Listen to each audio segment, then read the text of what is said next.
বাংলাদেশের সবচেয়ে চাঞ্চল্যকর যে মামলা অ্যাডভোকেট শহীদ আলিফ হত্যা মামলার আজকে চার্জ হিয়ারিং জন্য প্রথম দিন ধার্য ছিল।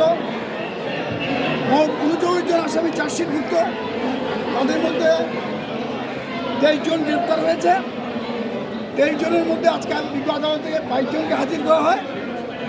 মামলার 1 নম্বর আসামি যিনি চিন্ময় দাস, তাকে আজকে আদালতে হাজির করা হয়নি।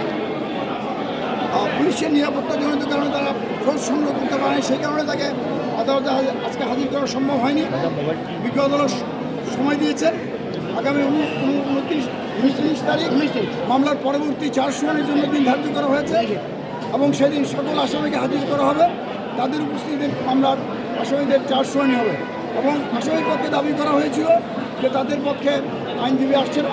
বিজ্ঞ আদালত আসামিদের আশ্বস্ত করেছেন তারা যদি আইনজীবী দেয় তাদের পূর্ণ নিরাপত্তা দেওয়া হবে এবং তারা যদি আইনজীবী দিতে ব্যর্থ হয় বিজ্ঞ আদালত নিজেই রাষ্ট্রীয় খরচে তাদের আইনজীবী নিয়োগের ব্যবস্থা করে দেবেন, তার ন্যায় বিচার নিশ্চিত করার লক্ষ্যে।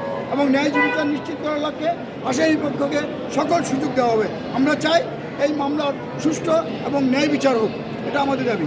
তারা বলছেন আমাদের ছেলেরা নির্দোষ, আমরা কোনো আইনজীবী দাঁড়াচ্ছে না। আমি বলেছি আইনজীবী সভাপতি হিসেবে যে আইনজীবী সভাপতি হিসেবে আপনি যাকে নিয়োগ দিতে চান আমরা তাকে নিয়োগ দেওয়ার সুযোগ করে দেবো আপনাকে এবং তার নিরাপত্তার ব্যবস্থা আমরা করবো। কোনো রকমের বাধা দেওয়া হবে না। আর আপনারা যদি দিতে না পারেন রাষ্ট্রীয় খরচে বিজ্ঞ আদালত আইনজীবী নিয়োগ দেবেন। সুতরাং আপনারা এ ব্যাপারে নিশ্চিত থাকেন কোনো নির্দোষ লোককে সাজা হবে না। এখানে যারা অপরাধ করেছে সাক্ষ্য প্রমাণ অনুযায়ী তাদেরই বিচার হবে। বিচার না হওয়া পর্যন্ত বিজ্ঞ আদালতও বলেছে বিচার না হওয়া পর্যন্ত আসামিরা নির্দোষ হিসেবেই গণ্য হয়। না ওরা বেরো